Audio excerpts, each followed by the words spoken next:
Hi, everyone. Welcome. We apologize for the delay this afternoon. Please feel free to introduce yourself in the chat and we will be beginning shortly. Thanks so much.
Hello, everyone. Natasha, let me know if you cannot hear me.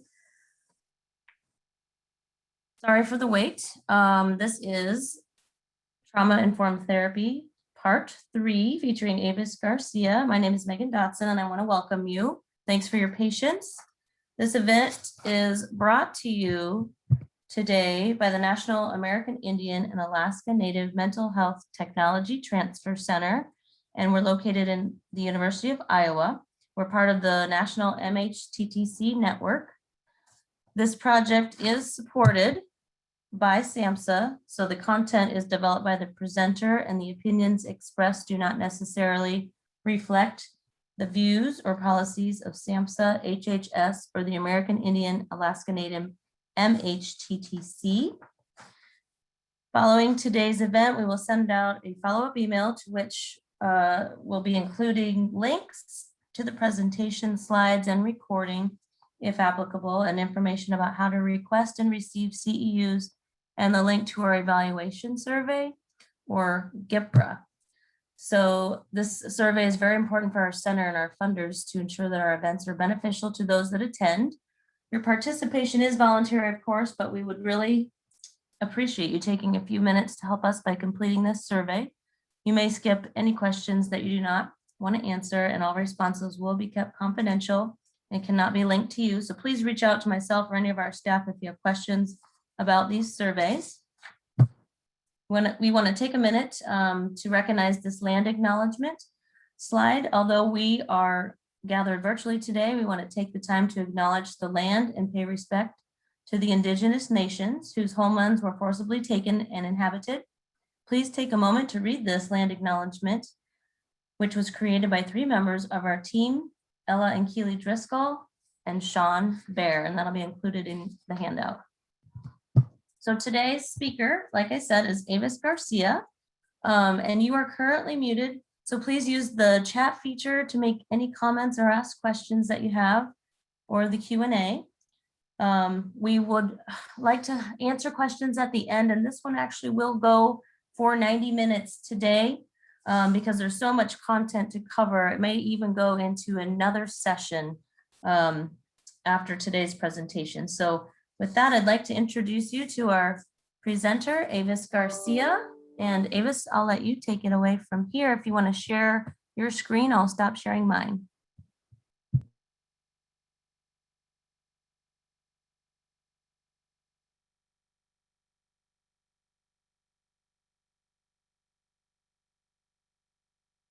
So you're gonna have to unmute yourself, Avis, or I can do it for you. Okay, there you go. And then go ahead and share your PowerPoint. Perfect. And if you click the slideshow from the beginning for that view. Okay. There we go. There, now we can see it all. Thank you. Sorry, guys, I had some trouble hooking up. I have a new computer and it was giving me some problems. Actually, Avis, before you start, I might have you turn off the subtitle mode, if that's okay. Okay. If you exit out of the presentation, I think I can help you. Thanks for everyone being patient with us on our tech this morning or this afternoon.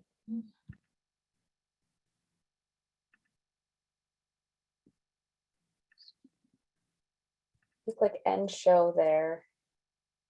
Or if people like the subtitles, we could keep them on. We have a participant that said, can we have the subtitles? So how do you feel, Avis? Would you like to keep the subtitle? If they want the subtitles, I can shut it off. I was trying to figure out how to shut it off. I don't know how it came onto this computer. Okay, I think we want subtitles, so let's keep them. Why don't you keep Okay. going? Thanks so much. Fine with them. I don't have time to undo them. Sorry, guys, I got on kind of last minute here, but we'll go on ahead and get started here. And I'm trying to make sure this is the right. Okay. I know for those of you who have been following my presentations pretty regularly, my name is Avis Garcia. I'm from the Wind River Reservation in Wyoming. I am an enrolled member of the Northern Arapaho tribe and affiliated with the Eastern Shoshone tribe on my father's side of the family.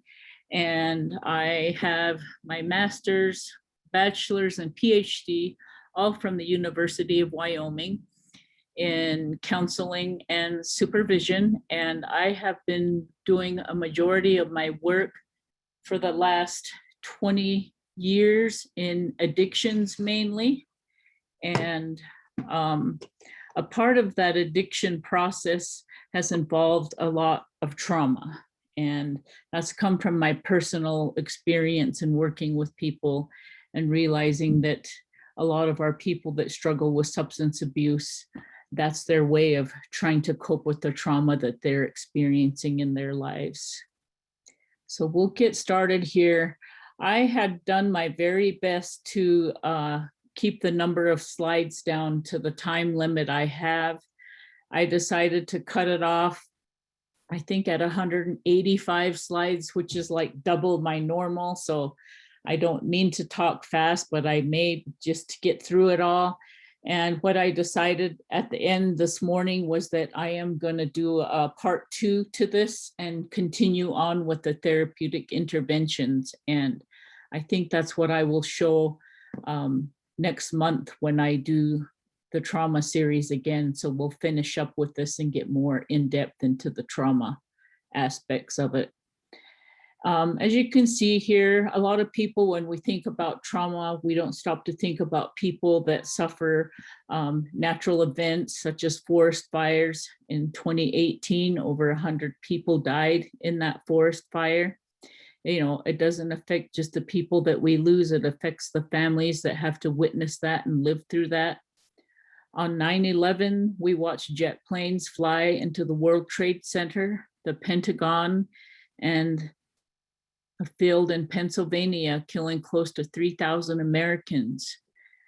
There has also been escalating heroin addiction, resulting in more children being addicted, children being neglected in their, sorry, that should say homes. I always catch my typos after I present, and more children in foster homes. So a lot of people, when they deal with a lot of these drug busts that I see quite often, is I don't feel a lot of thought is given to the fact that the children that have to endure that are severely traumatized by those incidents as well.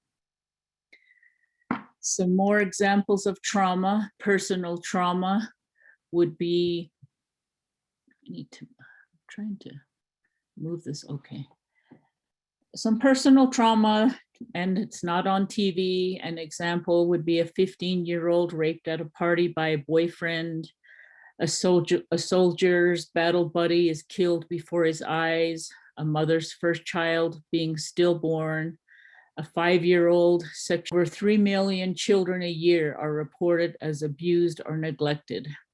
36% of all teens reported feeling desperately sad and are suicidal because of cyberbullying or social media. So social media has played a big role in children's self-esteem, depression. Of the 3 million that were abused, 75% were neglected, 17% were physically abused, 8% were sexually abused. Sexual abuse is the most underreported trauma because of shame and fear of the legal consequences, which make both the perpetrator and the victim unlikely to report the abuse. A survey of 12 to 17-year-old youths, 60% reported experiencing or witnessing violence in their homes, schools, or communities. Those resilient individuals exhibit attitudes and behaviors that can be taught not just to those who have already been traumatized, but also as a preventive measure to children and adults who have not yet been traumatized. Okay.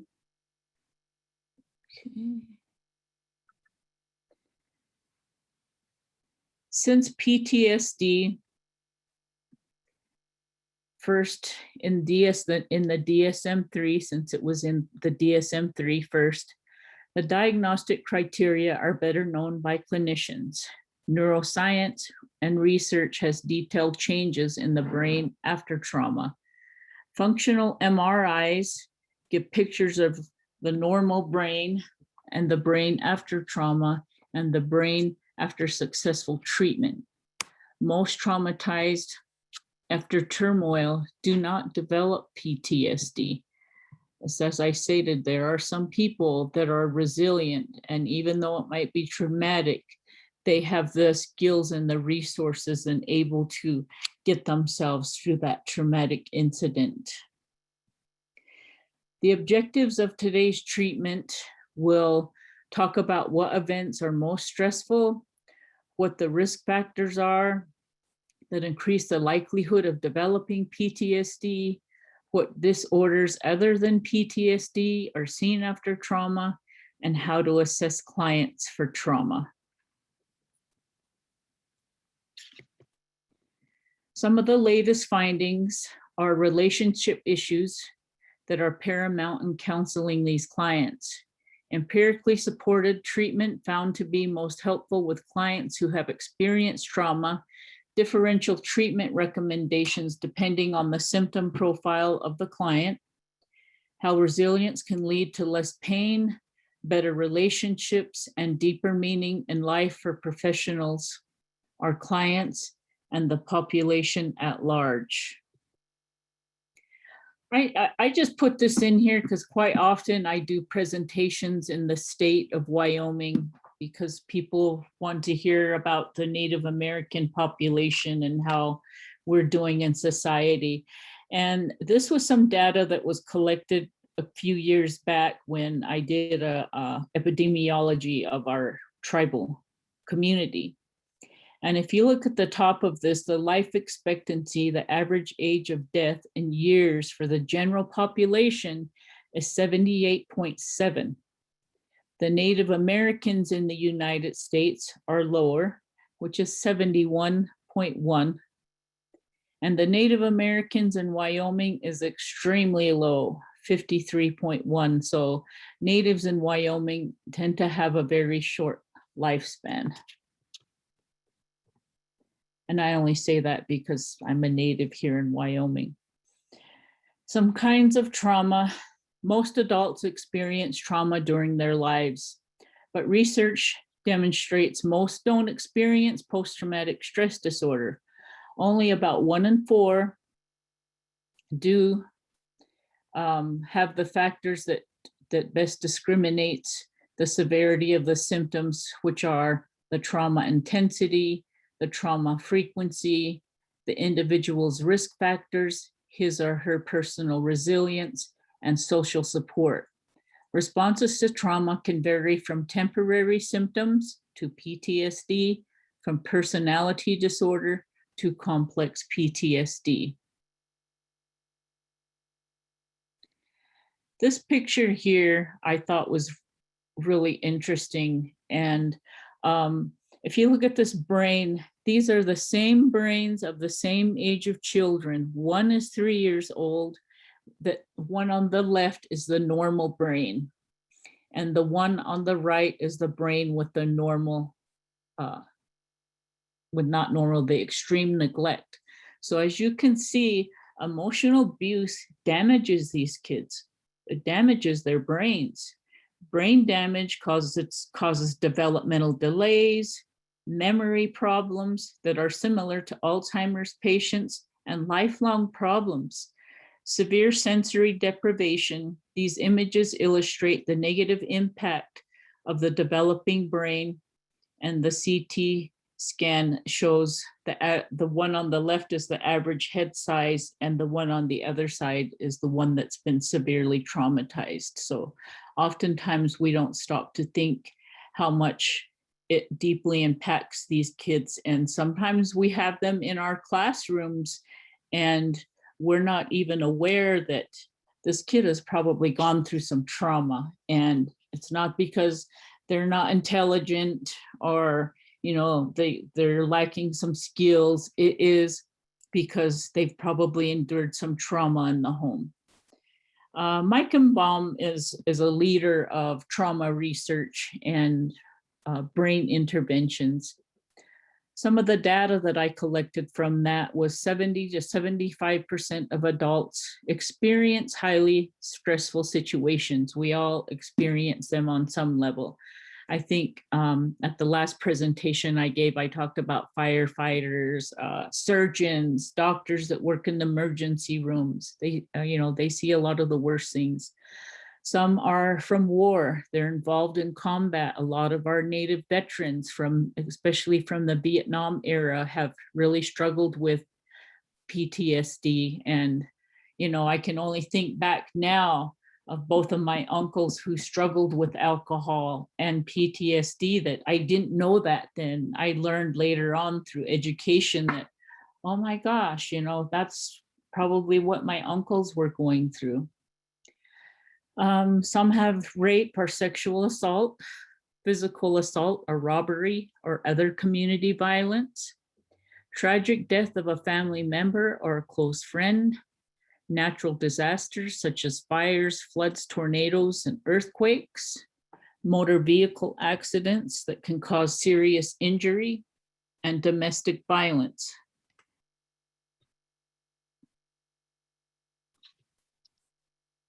Since 9/11, over 2 million Americans have served in Iraq and Afghanistan. Many have been attacked with explosive devices. Over 6,000 have died, and over 1,500 have lost limbs. 1 in 3 women have been raped as adults or sexually abused as children. It is estimated that 1 in 10 men were abused as children. The American Counseling Association in 2016 reported that almost 42,000 Americans committed suicide, and 16,000 were victims of homicide. 1 in 7 murders are committed by the victim's spouse or the partner. Historical trauma is a response to a cluster of symptoms or behaviors such as depression, self-destructive behavior, suicidal thoughts and gestures, anxiety, low self-esteem, anger, difficulty recognizing and expressing emotions.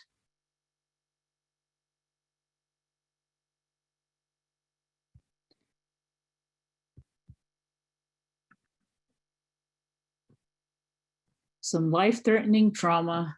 25 years ago, it was predicted that many who experienced life-threatening trauma would develop severe emotional chronic reactions such as PTSD, major depression, substance abuse, or borderline personality disorder.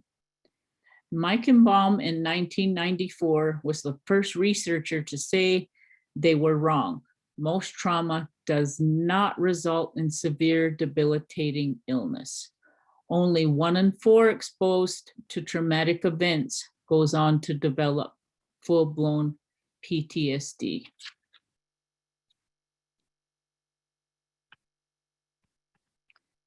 "70 to 75% of adults experience highly stressful situations, such as war involved in combat. We talked about rape and sexual assault, child abuse, sexual, physical, chronic neglect or abandonment, physical assault or robbery, and community violence, fire, and other natural disasters. Trauma and intensity and frequency. There is the dose effect. Traumas can vary greatly. Type 1 traumas are short-term and single events that are unexpected. No personal malevolence is involved. Examples can be car accidents with no injuries, but no deaths, or a natural disaster such as a tornado with physical destruction, but no loss of life. Most acute stress reactions diminish over several weeks if they are resilient and have a supportive social network. There are 2 types of traumas. Type 2 trauma, these are type 2 traumas. They tend to be short in duration, but they may involve a perpetrator, as with a rape or a homicide. Suicide of a family member or a friend is a one-time traumatic event. Accidents or natural disasters in which a family member dies are included in this group. Individuals experiencing such trauma may progress to PTSD, depending on the vulnerability and resilience, as well as the strengths of their support system.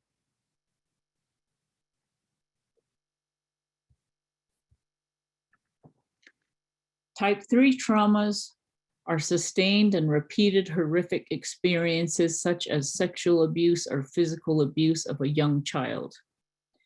Repeated combat experiences are included in this group. Scurfield and Platoni in 2013 write in their book, War and Trauma and Its Wake. That is well documented that the more someone is exposed to the stressors of war, the greater the risk of developing PTSD and other mental health problems. This means that the more deployments and the longer length of the deployment, the higher the risk of developing PTSD. Children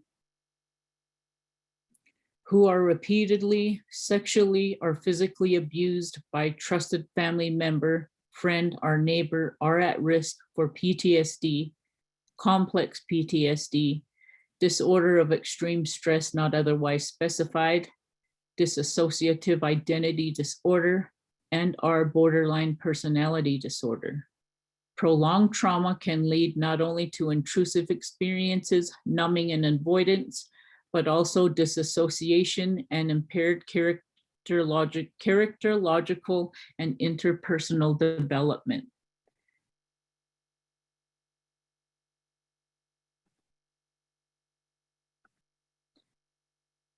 Some risk factors for PTSD is age. Younger children, 10 years and younger, who are abused sexually are more traumatized.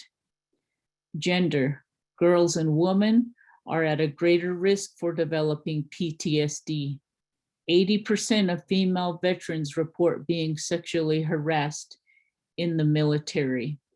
The study of risk factors includes both genetics and temperament, as well as one's reared in a rearing environment and life course. Mike and Baum reviewed over 36 studies.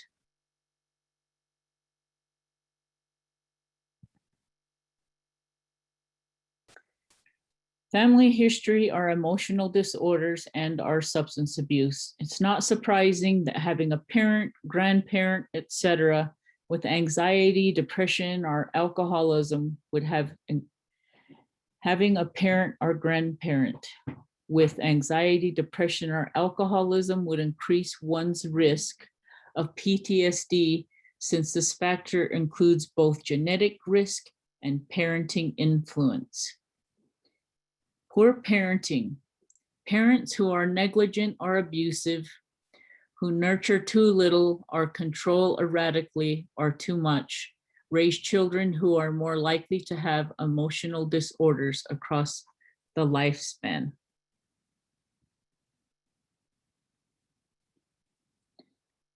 Early loss of a parent.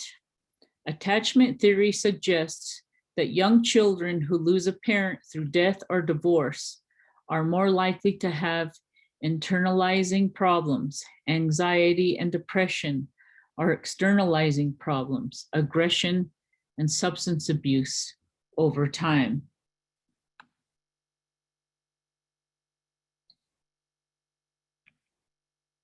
Childhood sexual and/or physical abuse.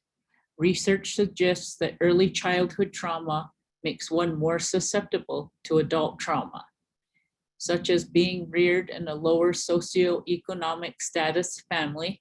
Poverty is related to less power, fewer resources, and less education. The person who grows up in a poor household is at risk for having fewer inner and outer resources for coping with life's difficulties. A personal history of internalizing or externalizing difficulties. If a person has already had anxiety, depression, or substance abuse, and or substantive illegal activity, he or she is more at risk for developing PTSD after trauma. Freudians would argue that repetition compulsion is powerful. Many prostitutes were sexually abused as children, and so they unconsciously put themselves in situations where they are likely to be demeaned and or assaulted. It is important to remember that no one factor is determinative. Most adults who were abused as children do not have PTSD as adults and do not abuse their children.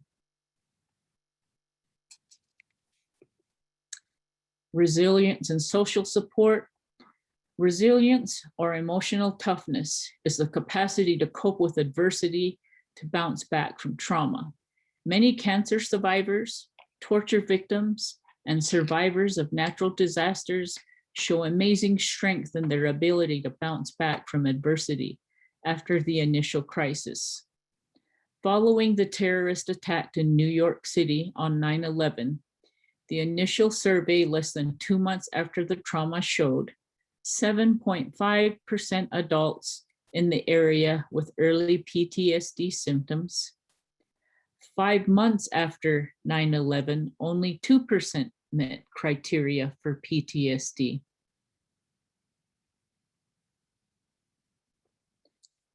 Resilience and social support. Resilience is less an inborn trait and much more a set of coping skills that enables individuals to adjust to high levels of stress. Meichenbaum in 2012 describes key skills that resilient people have or develop. They establish and maintain a positive support system, stay connected with friends and family, especially when under stress. They develop flexibility, the ability to change one's plans, to reframe the situation, can reduce shame, and improve problem solving.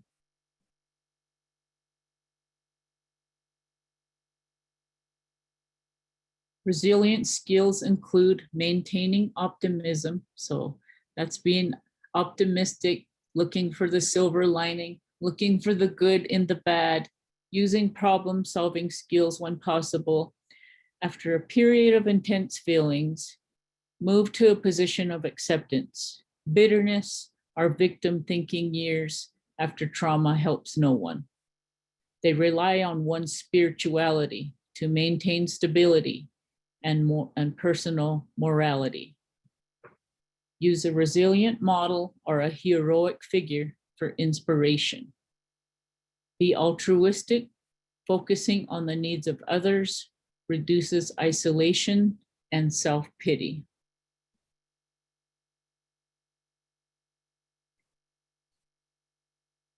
Resilience continued, staying physically fit.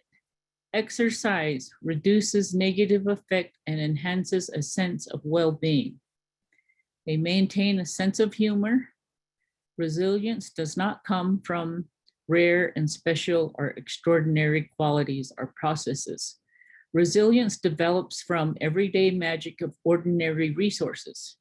Resilience is not a sign of exceptional strength, but a fundamental feature of normal everyday coping skills. The use of proactive coping skills reduces the potential for long-term emotional distress. Perceived social support, the most important variable predicting healing post-trauma. Family or friends that are supportive post-trauma healing, environment that promotes shame or guilt or self-hatred lead to more symptoms of suffering. Families are critical as first responders to trauma. Family support is also essential to our soldiers returning home after a deployment. Having a supportive partner is priceless. Loss of a relationship is a major predictor of suicide. Resilience, a major source of nurture for both children and adults. Children coping with high conflict divorce of their parents benefit from positive relationships with their friends. A single woman who has been raped, who has friends who encourage her venting as well as her tears, are more likely to bounce back more quickly.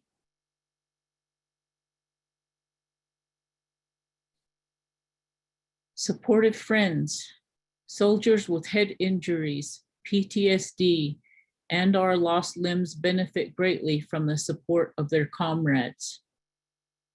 As Major Cora writes, the importance of sharing stories with those we trust cannot be stressed enough. It is necessary and invaluable in terms of coming all the way home.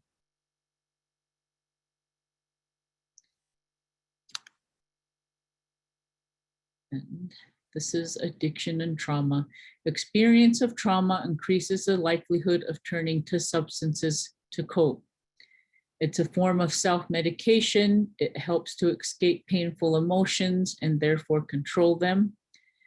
Regulates and relieves intense feelings, suppresses painful memories, gives some sort of relief, at least temporarily, and helps them feel like they have some sense of control in their life.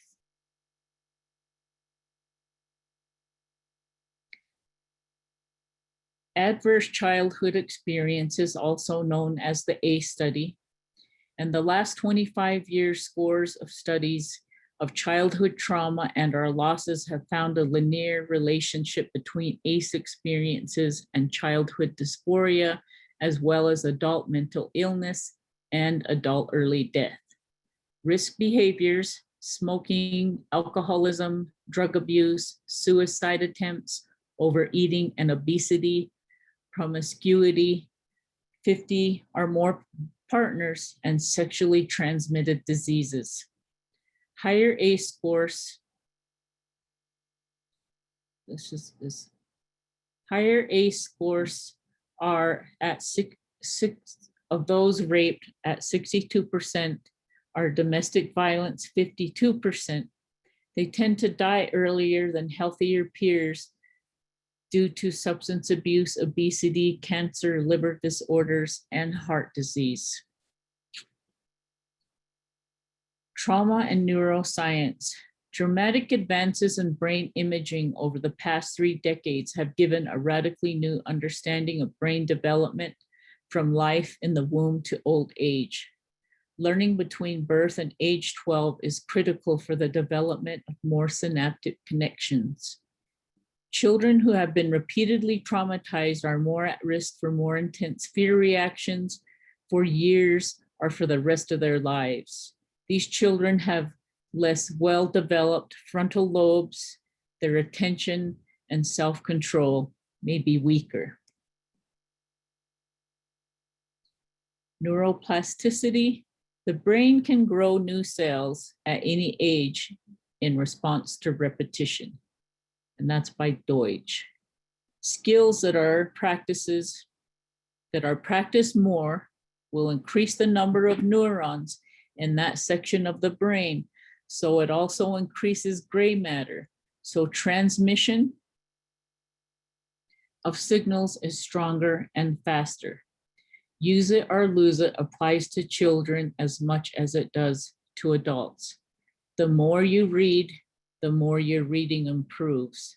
Trauma is an experience beyond the survivor's control, and substance use leads to further loss of control that spirals out of control. So what this is saying is that science is showing that although they tend to say brain development reaches full potential at age 25, that is not true. You're never too old to learn something new. And the more you do that, the more healthier it is for your brain. Gray matter.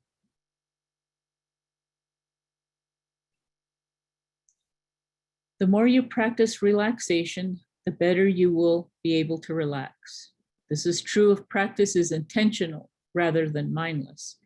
To understand the brain and its responses to trauma, it's important to understand some basic anatomy and functions of the central nervous system.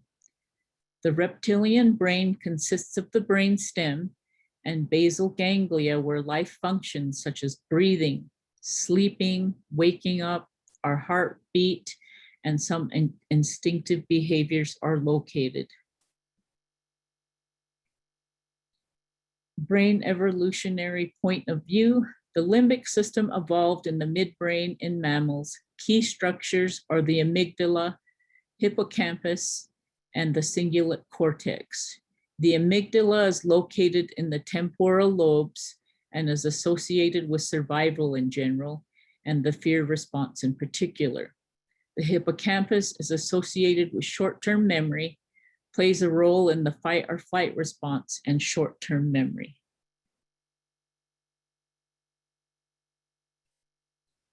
The neocortex is the last evolved brain structure involving the 4 lobes of the brain: the frontal, the parietal, the temporal, and the occipital.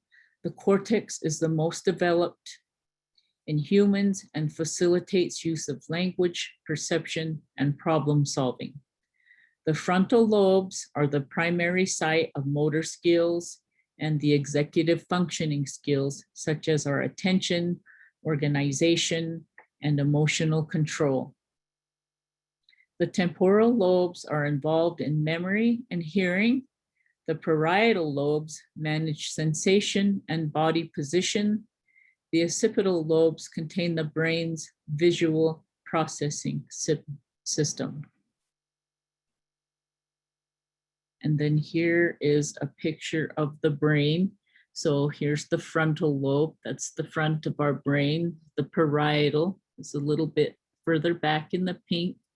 The occipital is lower, and then there's the temporal lobe, which is where our temporal mark is on our body. There's the cranium, that's the skull. Then there's the cortex around the brain, the basal ganglia that is here in the center, the brain stem, which is a part of the brain, the spinal cord, the cerebellum.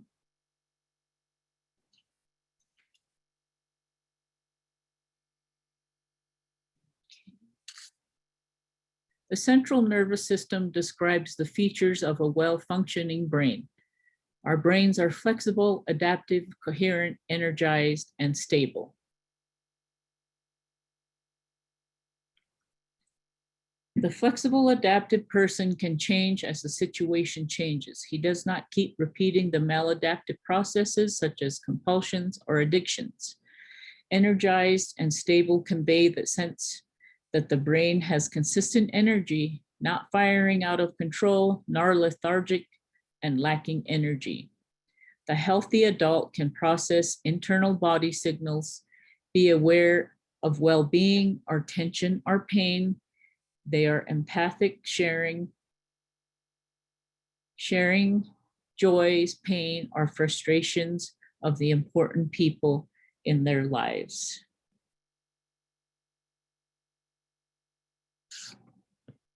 Trauma impairs integrative brain functioning. An individual stuck in trauma tend to be inflexible and are not learning from their mistakes. Their brains are out of sync with flashbacks, nightmares, or disassociated experiences. Their memories of trauma are often disjointed, lacking flow, or even a sense of time.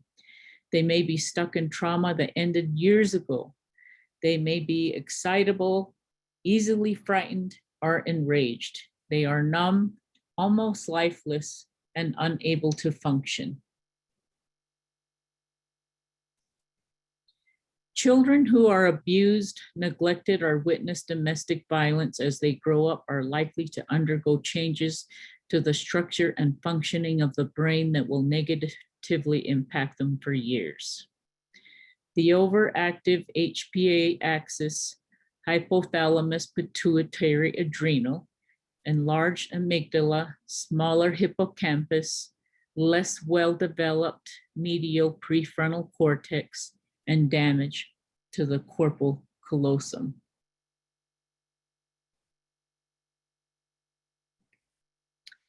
PTSD responsiveness, overly responsive to neutral or mildly threatening stimuli. Have exaggerated startle responses. The amygdala is the fear center or survival center of the brain. As the amygdala enlarges, children are more prone to intense fear, intense anger, or freezing. Freezing or numbing response occurs when the child is being attacked, assaulted, or raped by a physically dominant person. Fighting back or escape is impossible. Playing dead and our disassociation may be the only response possible. The HPA axis, when activated, cortisol and adrenaline are released. Adrenaline intensifies and prolongs the stress response. When cortisol is excreted repeatedly due to stress, the hormone is toxic to the brain. Excess cortisol is linked to the reduction of the hippocampus, the key structure involved in memory. So a lot of stress, repeated ongoing stress, it can really affect how we remember things. And this is from Siegel in 2017. Too often, children who have been repeatedly abused have intrusive experiences of their trauma. They have flashbacks and nightmares. Their learning and memory in school are impaired.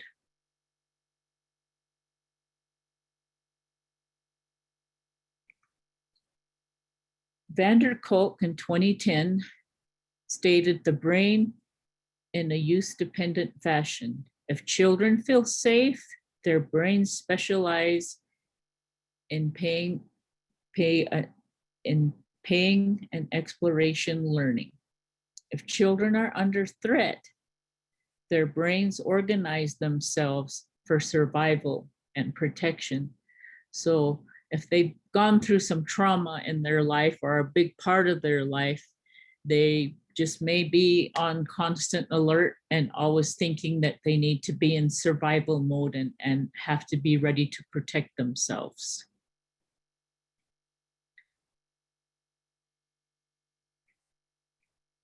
Learning from brain scans, chronically abused children have less well-developed medial prefrontal cortexes. The prefrontal cortex is the, sorry, I see these typos after I read these. It has a lot to do with the human's higher functionings and executive skills of attention and emotional control and behavior control. So it's a very important part of our brain. The corpus callosum is a bundle of fiber connecting the right and left hemispheres of the brain. Damage to this area will interfere with learning and integration of verbal, visual, or somatic stimuli. Help is possible. It's important to know that psychological interventions and our focused body work can over time undo the damage to the child's or adult's central nervous system and make possible age-appropriate learning and emotional health. The therapeutic process provides a way to rewire the brain to affect mood and change. There are varied reactions to trauma. After severe trauma, an individual is threatened with experiences of helplessness, intense fear. The great majority experience stress-related symptoms. 94% of rape victims experience stress-related symptoms after 2 weeks. 65% of rape victims experience hyperarousal, intrusive experiences, flashbacks, numbing, and an avoidance of reminders. Flashbacks, nightmares, hypervigilance, distractibility, shame, numbing, and avoidance of reminders of the rape.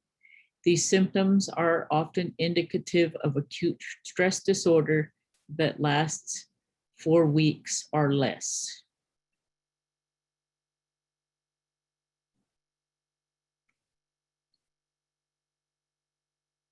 Trauma reactions continued.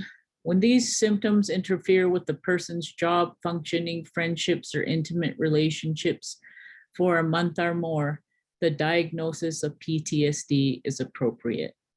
About half of rape victims do not report significant pathology after 3 months, whether they receive treatment or not. 16% of victims report significant symptoms 10 to 15 years after the event.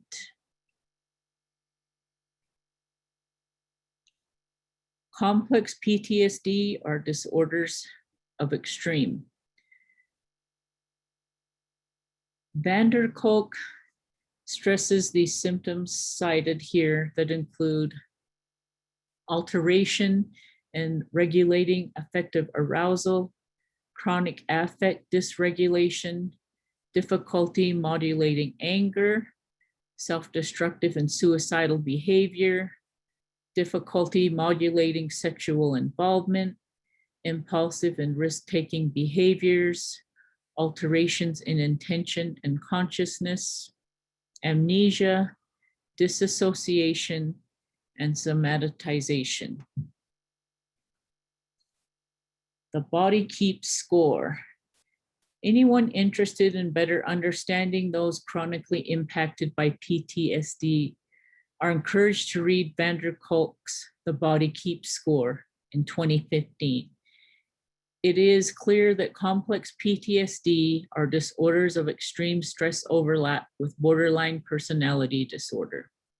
Some authors would argue that many clients diagnosed with bipolar disorder are better understood and treated as survivors of severe chronic abuse and trauma.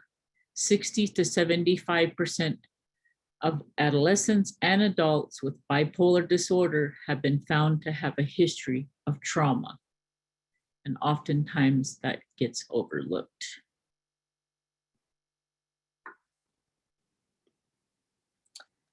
Alliance building and assessment. Building a positive alliance and creating a sense of safety are critical when working with traumatized clients. Completing a thorough assessment and exploring both the risk factors and symptoms of PTSD enable the provider to develop an accurate picture of clients and their environments. Such will make possible the providers putting together an effective treatment plan with the assistance and by that with the client's involvement. Over 75% of Vietnam veterans with PTSD met the criteria for drug and alcohol abuse or dependence.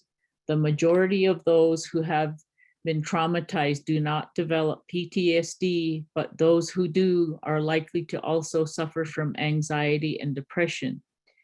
They are likely to self-medicate with drugs and/or alcohol, and they're prone to be self-destructive and develop unstable relationships. Everyone has a story. People in pain almost always want to share their story with someone who will listen with interest and convey understanding. Building a positive connection is the goal of the first contact by phone and the initial face-to-face session. The second goal is to identify the presenting problem or problems, its frequency, its causes and consequences, and to make an initial diagnosis. In The Mindful Therapist by Daniel Siegel, another really good book in 2010, identifies mindful presence as the interaction style that is most conducive to relationship building. Mindfulness suggests being fully aware in the present without judgment of self or other.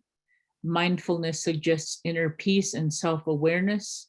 Presence conveys avoiding premature conclusion. For example, thinking how you know the problem and the diagnosis in the first 10 minutes of the initial interview.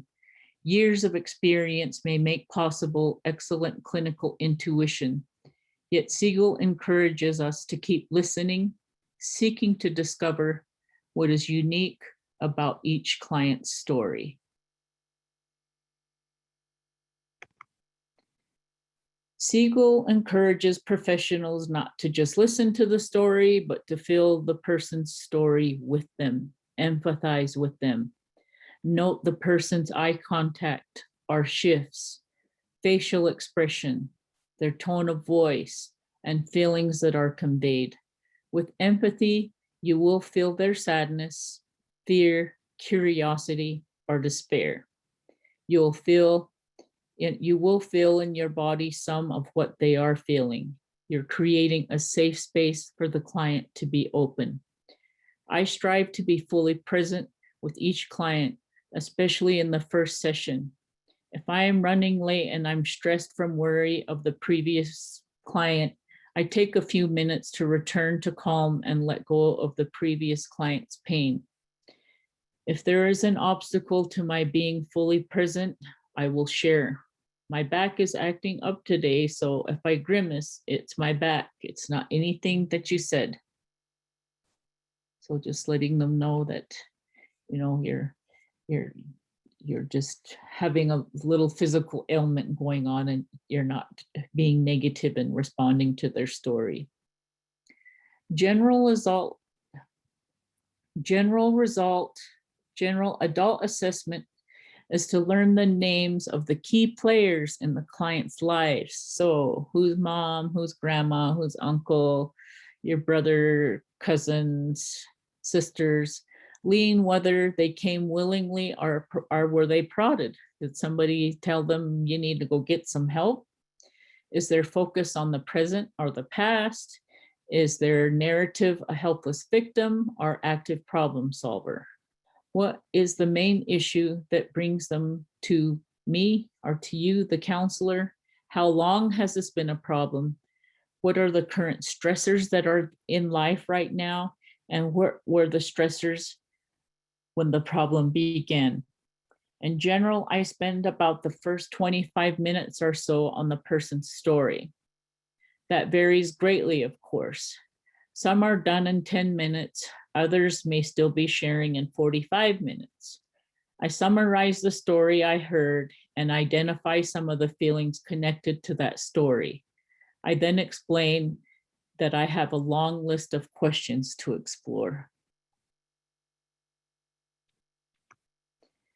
Standard areas of care are covered.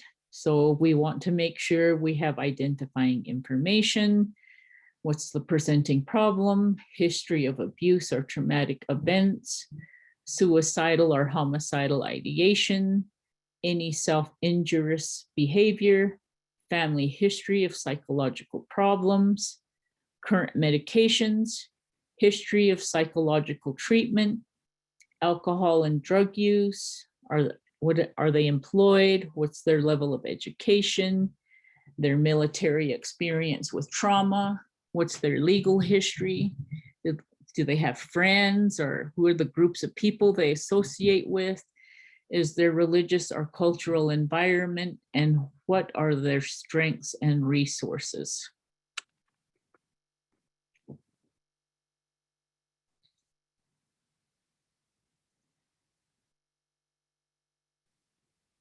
I will be attaching after this some assessments that somebody requested in the last presentation that I gave. Then you can review them and some will take too long, and I recommend that you consult your supervisor as to which is most appropriate to your agency. And you should be trained in their use. Oftentimes, if I'm doing this sort of presentation in person, I'll have people break into groups and practice administering assessments with each other. Most responses are brief or negative and can be covered quickly. I suggest the client share what they are comfortable disclosing. I ask how much they have shared with others and whether they have received any support. Suicidal or homicidal ideation. If a person admits to SI or HI, I ask when and what precipitated it. It is likely some clients deny or minimize suicidal ideation. A recent study by Rudd in 2011 found half of military vets in college admitted suicidal ideation. 20% of them had a plan. 4% admitted a failed suicide attempt. And this is a significant study because this is a non-clinical group. This was just a survey that was done. It's important to check for the need for medication, family involvement, more sessions or more treatment or hospitalization. Learning about prior counseling can be helpful. What was the presenting problem? Did they get a diagnosis? Who provided the counseling? When did it occur?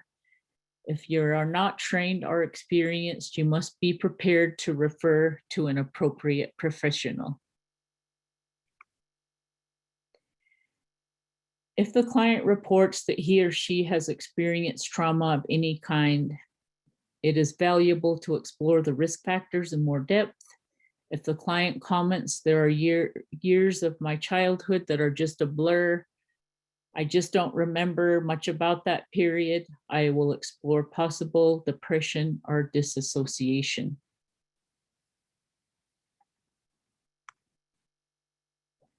Risk factors to pinpoint questions. Age, how old were you when the trauma occurred? Gender, you may ask, did you think of yourself as having a voice when you were growing up? Did you feel special in your family? Do you feel respected? Check their temperament, observe the client's emotionality in relating his or her story. When growing up, did your family say you were too emotional or you were too sensitive? Look at family genetics and history.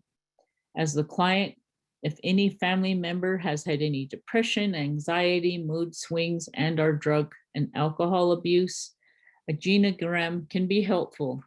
Explore to learn of early loss of parent through death or divorce. Those are the people who are more at risk for depression or anxiety as adults.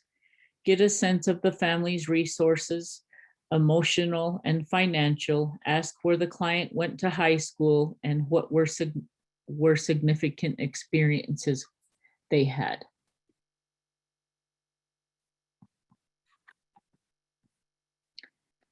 Childhood abuse or neglect. Clients who were abused may, upon entering counseling, admit abuse in their childhood. Others minimize it, others might not remember because they moved on successfully or they have disassociated the memories altogether. If the client's uncomfortable, they can tell. Her age at the time of the abuse, whether it was a one incident or a period of abuse, who the abuser was, and whether violence was involved. I asked how they were abused and by whom. I asked how they were impacted by the abuse. Some say they vowed never to physically discipline their children. Others minimize the impact of the abuse, although they are referred for anger management or domestic violence. I ask if they've ever considered their issues with anger could be connected to their own parents' heavy-handed discipline. I tell them, we don't know what our parents have went through in their life, and sometimes we need to be thinking about that. If a client admits sexual abuse, I ask if they'd be comfortable with a few questions. Some reply openly and some say it depends on the questions. I share I don't want to move too quickly than they are ready for. If they can tell me, I respect their right not to answer any of my questions. I do not encourage a full detailed exploration of the abuse during the initial assessment. Prior psychological problems, depression and anxiety onset to trauma are predisposing factors to the development of PTSD.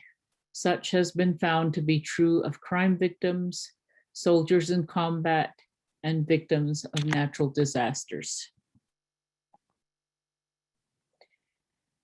As the client tells their story, the counselor hears that trauma led the client to enter treatment, or the client admits a history of trauma when asked.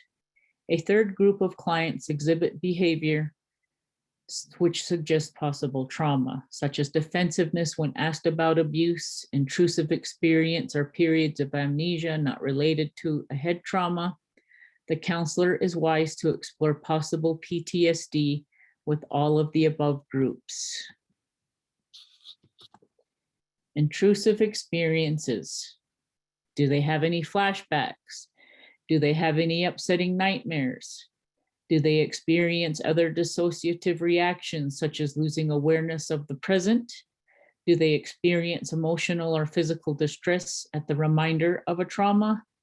If a client experiences one or more of these symptoms, that would be indicative of PTSD. Hyperarousal. Do they have difficulty falling asleep or staying asleep? Do they have troubling nightmares? Do they react intensely when startled? Do they have difficulty in concentrating when attempting to focus? For example, when reading or on the job? Do they tend to be vigilant for signs of danger when others would see the situation as neutral? Do they tend to be irritable or have angry outbursts? It's valuable to explore with clients whether and to what extent they experience symptoms suggesting an overactive sympathetic nervous system response. DSM-5 requires 2 or more of the above symptoms to confirm hyperarousal. When working with traumatized children, it is often important to involve the parents, at least in the assessment phase. avoidance of triggers, efforts to avoid thoughts, feelings, or conversations about the trauma, efforts to avoid activities, places, or people that remind them of the trauma, inability to recall an important aspect of the trauma, not due to a traumatic brain injury, diminished interest in significant activities, feelings of detachment or estrangement from others, a restricted range of affect, for example, no affection. When clients are easily triggered to have stress reactions to their trauma, as well as to any person, place, or thing that reminds them of the trauma, their ability to express softer feelings may be emotionally closed to others and is diminished. The DSM-5 lists the following symptoms in this next category.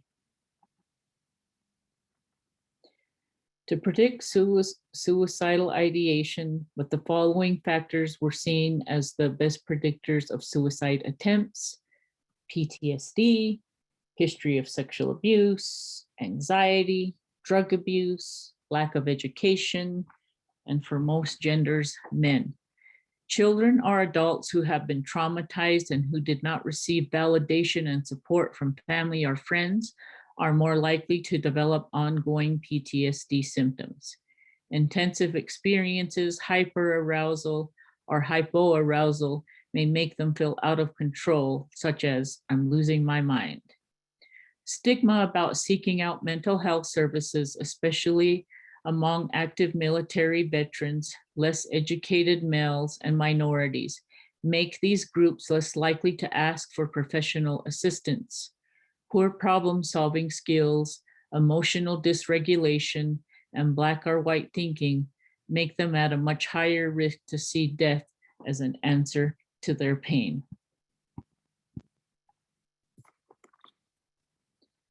Assessing low-income and minority clients includes financial stress. Are they facing collections? Are they unemployed? Housing instability, frequent moves, homelessness, family instability, divorce, abandonment, jail, poor medical care, food insecurity, hunger, dearth of fruits and vegetables, parents less educated, less reading, more TV, parents less nurturing, parents with mental health issues, and presence of adverse childhood events. Low-income clients, especially those disadvantaged for years or even generations, are at risk for increased stresses and impaired development. The risks common to many low-income families are all included in the above that I just covered.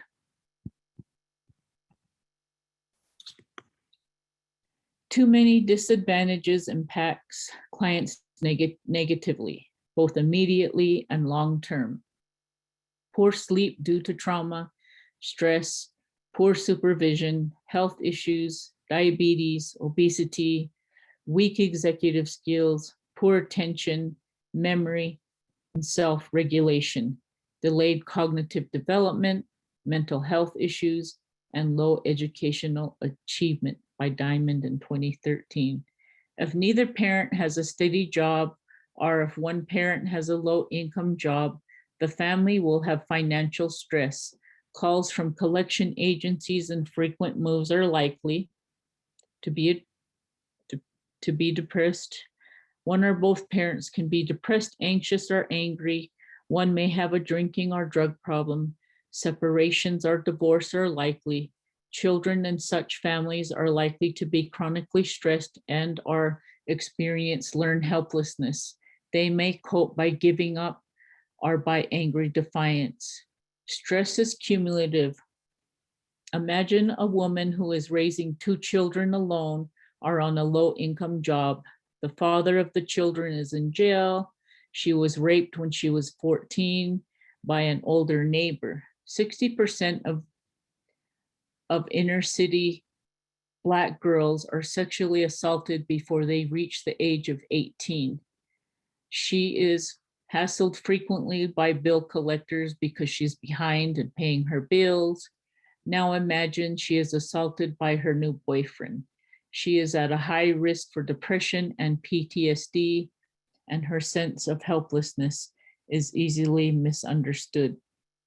Minorities with low incomes are more likely to be harassed by police or to be targets for racial hostility.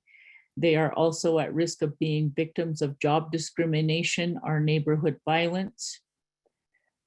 First and second generation immigrants from Europe, Asia, or Africa experience stresses of adjusting to a new culture. Often new language difficulties with English and underemployment create stress for some families.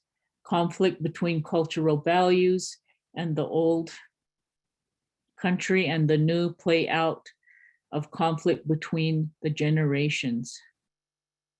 Some immigrants come from war-ravaged countries and have PTSD when they arrive here.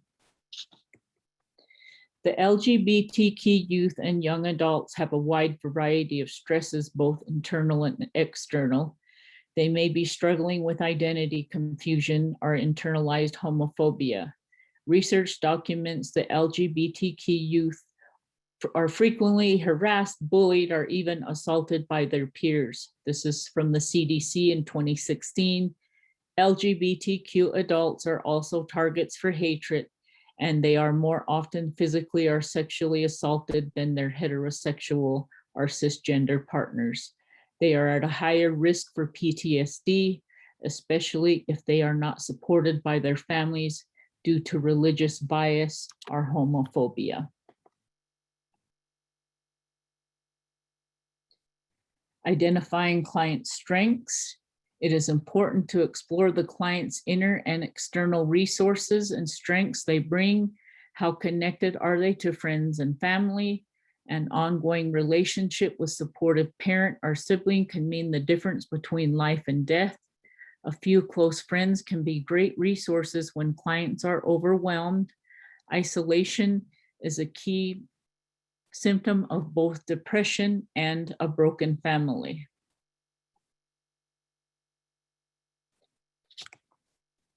External resources, social groups can be very helpful. A church group, basketball league, cultural groups, are belonging to a book club. Watch for the yes buts. Black or white thinking is an enemy of emotional health. Seeing all good or all bad means they are at risk for impaired relationships and severe depression. Clients who can see shades of gray have more options and more possible solutions. So being able to see in between the black and white is really helpful. The ability to maintain optimism is a huge plus. When clients are isolated, I ask them about a close friend from the past or a new interest they would like to develop and would involve other people. Cognitive flexibility makes possible looking at a situation differently or looking for out-of-the-box solutions.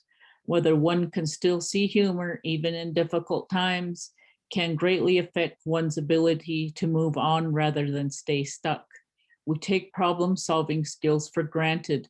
Clients must be able to solve problems in order to pay their bills and keep a roof over their heads. Yet some individuals haven't learned to solve interpersonal problems. They dominate or submit, they blow up and don't want to talk about it.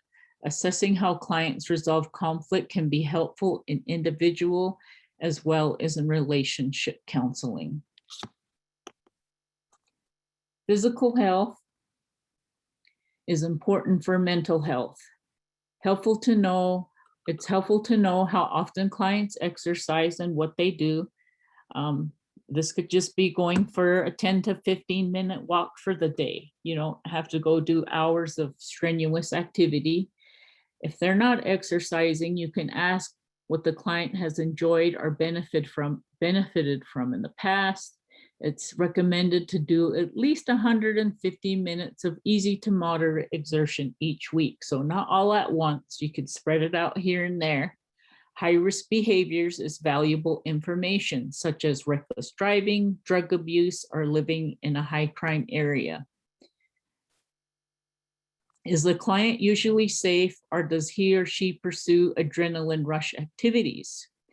Finally, Learning how clients understand the big question can be critical. Do they participate in an organized religion or participate in cultural traditions? Do they have an understanding of life that helps them make some sense of tragedies they experience? Those who see no meaning are more at risk in depressing periods in their lives. Case conceptualization, the old stereotypes of analysts was that they listened and nodded their head for 50 minutes, made one or two brief comments, set the next appointment. Today's clients want to hear how we make sense of their story and hope that we empathize with and validate their pain. It is important that the use of narrative therapy acknowledges the importance of the stories people share about their lives. Narrative therapy, a traumatized woman as a young lady by her father's sexual abuse is unlikely to be coherent because parts of her memory has been disassociated. She is likely to feel ashamed, responsible, and victimized simultaneously.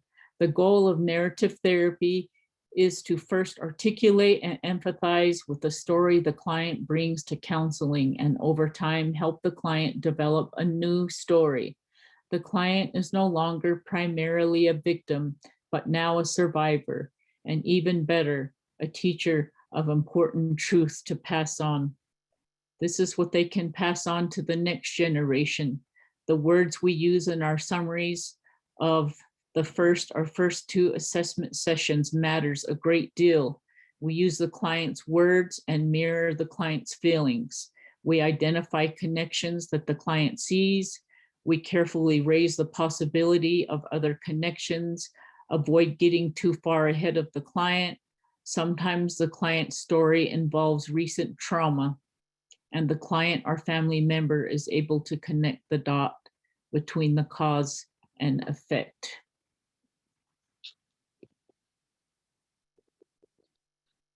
Case conceptualization. Meichenbaum's case conceptualization model 2012 can be used for simple or more complex cases. I have attached this as a handout because it is too much to cover in the short amount of time. The approach to case conceptualization is straightforward and collaborative. The professional and the client together identify problems, strengths, obstacles, and goals. Here is where I refer to the case conceptualization model, and the client might like to learn more about the readiness to change model to keep her expectations low and to take small steps to help herself or a family member be more ready to change. The APA website. After the session summary, it is natural to seg to treatment planning. Brief treatment would be our approach and would include normalizing her fear, teaching relaxation, and using an exposure technique. Imagine the incident and let go of the fear. Being knowledgeable about what current treatment research is essential for competent ethical practice, knowing whom to refer a client whose problems are outside our area of our competence is very important. And here is a website where you can look up some more effective treatments. If major depression is a history of multiple depressive episodes, I would discuss counseling and medication as options. When I know more than one treatment for a given problem and both have strong research support, I describe them to the client and ask which approach they would like to try. For example, some with PTSD may benefit from EMDR, cognitive processing, or prolonged exposure. I give a brief explanation of each treatment and offer more information if the client desires that. Clients who choose their treatment are more likely to be committed to using it in their own lives.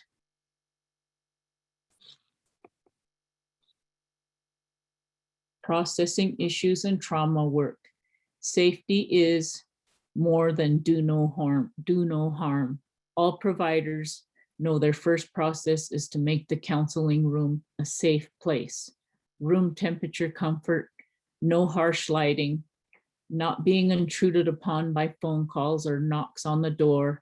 Making counseling safe involves much more than providing a pleasant room and avoiding inappropriate acting out. Interventions should focus on stabilization, on the development of affect regulation skills.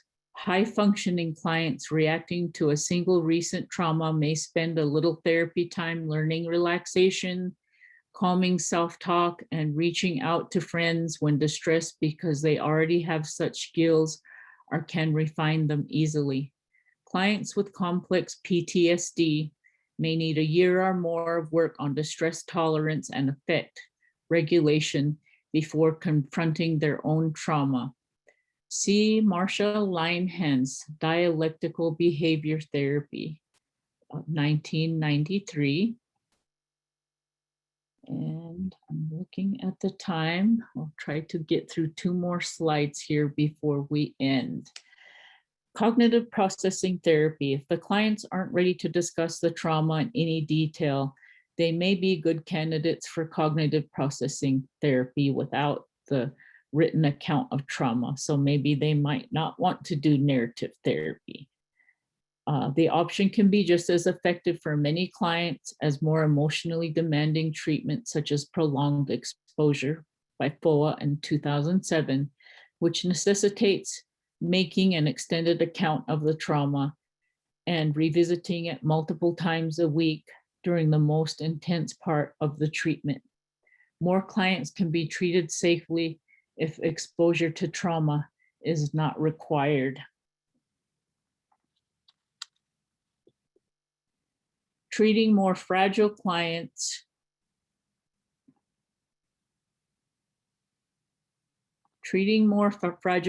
Clients, you need to be mindful of the intensity control of the session. When doing exposure work, it's important that the session begin and end in a more relaxed mode while the intensity be higher in the mid-session. Some clients need longer than the standard 50-minute hour to confront some aspect of their trauma and return to a calm equilibrium. When using Siegel's mindful approach, will complement the above strategy.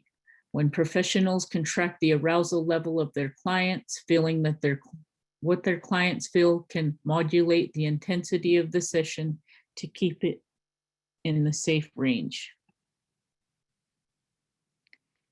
And it looks like we have time for 1 more slide. Transference and countertransference. Clients with complex PTSD are much more likely to provoke countertransference reactions that, if not handled carefully, can be disruptive to the counseling process. Self-awareness is critical to the professionals not acting out. More importantly, self-awareness can enable the professional to feel some of what the client felt during or after the abuse.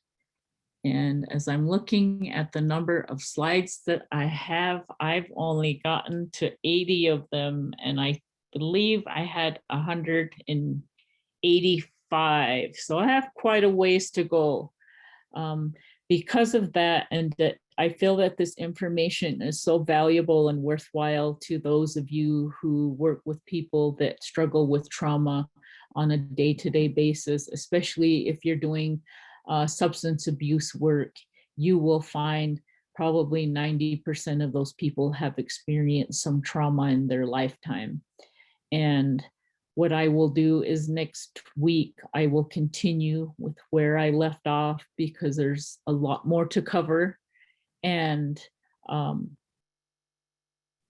give you a lot more information on that then. And I will still continue with those special requests. I believe after this brain-based treatment session, I was going to do human trafficking. And then the final session, I will be focused more on the Native American perspective of intergenerational historical trauma. So we've got a ways to go. I really appreciate all of you taking time out of your busy schedules to be here today to participate and learn. And it just shows that you care about the people that you're working with and that you want to do a good job. Thank you, Avis. All the information you provided today is very important, like you said. And so just to clarify for everybody, we don't have a webinar next week, but we have one next month where Avis can continue on this topic. It's the second Wednesday of the month at noon Central Time. We do have a question, Avis. Yes. Steve had asked, do you have a book as resources for cognitive distortions? He often uses Beck and Burns. Do you have a book for Native Americans? No, I do not have a book for Native Americans. Most of everything that I can get my hands on comes from Western European knowledge and culture, but my final presentation that I will do on trauma will be based on some of Maria Braveheart Yellow Horse research and a lot of my own personal knowledge that I've approached trauma from a cultural perspective of my own. So Eduardo Duran has a couple of books. Although he is not Native, he has years of experience working with Native Americans. And I think the best one is called Healing the Soul Wound.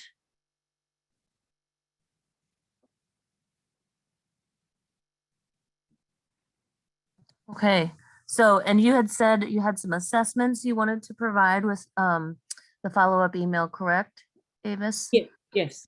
Okay, people were interested in that, so I'll look for those from you, and you guys can look for a follow-up email that will have Avis's PowerPoint up until this point in a PDF version, and then the assessments and the GIPRA survey, and all the information that we usually provide in a typical webinar.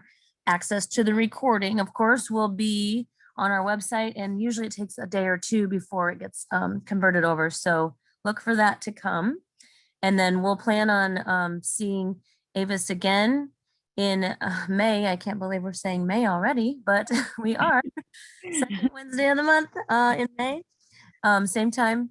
And it'll probably be, like she said, about a 90-minute session to get through all those slides. So stay tuned, and we appreciate, truly appreciate the time she spent with us today and all of you. So take care, everyone, and we will see you in May.